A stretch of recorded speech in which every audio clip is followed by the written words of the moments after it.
സ്വാഭാവികമാണ്. ഇതൊരു കവറായിട്ട് കാണുക. ഇതിൽ 2 500 രൂപ നോട്ട് വെച്ചിട്ടുണ്ട്. അതെന്നാ പരിപാടിയാ? അപ്പൊ ഞങ്ങളുടെ കുടുംബം ഇവരെ നോക്കുന്നില്ലെന്നല്ലോ. കവർ കാശൊക്കെ ഞങ്ങൾക്ക് വേണം. അതല്ല, ഞങ്ങൾക്ക് തൽക്കാലം 8 ഏക്കർ റബ്ബർ എസ്റ്റേറ്റ് ഉണ്ട്, അത് മതി. അഥവാ നിങ്ങൾക്ക് ബുദ്ധിമുട്ടില്ലെന്ന് എനിക്കറിയാം. ചിലപ്പോ ഏത് പണക്കാരനാണെങ്കിലും ഒരു 10 രൂപ കൊണ്ട് വലിച്ചിലുണ്ടാവുക. ആ വലിച്ചിൽ ഞങ്ങൾക്ക് ഇല്ലല്ലോ. പക്ഷെ ഞാൻ എന്റെ മോളുടെ സേഫിന് വേണ്ടിയാണത്.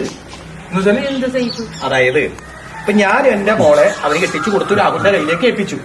എന്ന് വേണമെങ്കിൽ ജീവിക്കുക. നീ ഭാര്യയായിട്ട് വഴക്കിട്ടറില്ലേ? നീ ഭാര്യയായിട്ട് വഴക്കിട്ടണ്ട. ഉണ്ട്. അവള് നിന്നെ ഒഴിച്ചു പോയിട്ടണ്ട. ഇപ്പൊ 4 വർഷമായല്ലോ. പിന്നെ തിരിച്ചു വന്നിട്ടുണ്ട? ഇല്ല. പിന്നെ വന്നില്ല. നിങ്ങൾ രണ്ടും ആകുന്നല്ലേ നിൽക്കണത്. വേറെ കുഴപ്പങ്ങളൊന്നും ഉണ്ടായില്ല. പക്ഷെ എന്റെ മോൾ അങ്ങനെയല്ല.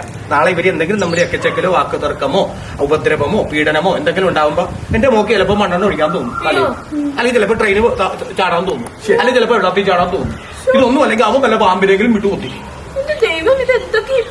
എടി, ഇതൊക്കെ നാട്ടിൽ നടക്കുന്നതാണ്. അങ്ങനെ എന്തെങ്കിലും ഉണ്ടായാൽ മോളൊന്നും ചിന്തിക്കണ്ട. നേരെ ഈ പൈസ എടുക്കുക, ഒരു ടാക്സി വിളിക്കുക, ഇങ്ങോട്ട് വരിക. അന്തസ്സായ ഒരു വക്കീൽ, തൂക്കയർ മേടിച്ചു കൊടുത്ത വക്കീല ജാമ്യം പ്രസാദ്. അവന്റെ കാര്യം പിന്നെ വക്കീൽ വെച്ചു. അതുകൊണ്ട് ഇത് സേഫ് ആയിട്ട് കയ്യിൽ വെച്ചു. എന്തായാലും ഇങ്ങനെയുള്ള കാര്യങ്ങളൊക്കെ പറഞ്ഞു കൊടുക്കണം, നല്ലതാണ്. ഇങ്ങനെ പറഞ്ഞു കൊടുക്കാൻ ആളില്ലാത്തതുകൊണ്ടാണ് പല വീട്ടിലും സംഭവിക്കുന്നത്. അതാണ് അച്ഛന്റെ മനസ്സ് നല്ല. ഞാൻ ഒറ്റക്കല്ല എന്റെ മോളോട് പറഞ്ഞത്, അവനെ നിർത്തിക്കൊണ്ടാണ്. മനസ്സിലായി? ഒരു പോയിന്റ്. അവർക്ക് ഇങ്ങോട്ട് വരാം ഏത് സമയത്തും. നിനക്ക് ഇവിടെ അതിനകത്ത് കഴിക്കാൻ കാരണം എന്ന് വെച്ചിട്ടുണ്ടെങ്കിൽ ഇപ്പോഴും 10 ലക്ഷം രൂപ നിന്റെ പേരിൽ ബാഗിൽ കിടപ്പുണ്ട്. നിനക്ക് അന്തസ്സായിട്ട് ജീവിക്കും. എന്താണ് എവിടെയാണ് 10 ലക്ഷം രൂപ കിടക്കുന്നത്? ഈ വീടിന്റെ ആധാരം പണയം വെച്ചല്ലേ കൊച്ചിനെ കെട്ടിച്ചത്. പിന്നെ ഇവിടുന്ന 10 ലക്ഷം ഇനി ഒരെണ്ണത്തിനെ കൂടെ കെട്ടിക്കാനുണ്ട്. എടി, അവളുടെ കയ്യിൽ ഇത്തരം പൈസയൊക്കെ ഉണ്ടെന്ന് അറിയുമ്പോഴേ അവന്റെ പീഡനം ഒഴിവാകും.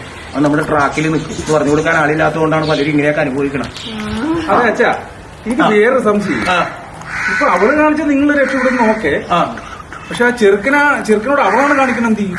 എങ്ങനെ തിരിച്ചാണ് സംഭവിക്കണം എന്ത് ചെയ്യും? ആച്ചാ, ഇപ്പൊ ഇവള് വന്നിട്ട് എന്റെ വീട്ടിലാണ് പ്രശ്നം ഉണ്ടാക്കണമെങ്കിൽ ഞാൻ എന്ത് ചെയ്യും? മോനൊന്നും ചെയ്യണ്ട.